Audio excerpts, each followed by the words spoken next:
আসন্ন জাতীয় সংসদ নির্বাচনকে কেন্দ্র করে ঢাকা-২ আসনের শেষ মুহূর্তে নিজেদের প্রার্থী তালিকায় পরিবর্তন এনেছে জামায়াতে ইসলামী। কেরানীগঞ্জ নিয়ে গঠিত এই আসনে দলটির মনোনীত প্রার্থী হিসেবে প্রতিদ্বন্দ্বিতা করবেন retired armed forces officers welfare অ্যাসোসিয়েশনের সভাপতি কর্নেল মোহাম্মদ আব্দুল হক।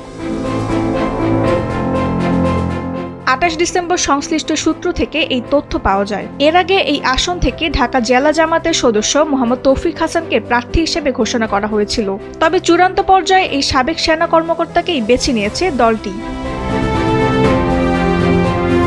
এদিকে ঢাকা-২ আসনের প্রতিদ্বন্দ্বিতার প্রস্তুতি নিচ্ছেন অন্যান্য রাজনৈতিক দলের প্রার্থীরাও। এই আসন থেকে ধানের শীষ প্রতীক নিয়ে লড়বেন বিএনপি চেয়ারপারসনের উপদেষ্টা আমানুল্লাহ আমান। অন্যদিকে হাত পাকা প্রতীক নিয়ে প্রতিদ্বন্দ্বিতায় রয়েছেন ইসলামী আন্দোলনের প্রার্থী মাওলানা জহিরুল ইসলাম। প্রার্থী পরিবর্তনের এই সিদ্ধান্ত এবং আলোচিত প্রার্থীদের উপস্থিতিতে ঢাকা-২ আসনের নির্বাচনী পরিস্থিতি এখন বেশ গুরুত্বের সাথে দেখছেন রাজনৈতিক বিশ্লেষকরা। তাসনিম হোসেন লিয়া, সময়ের আলো।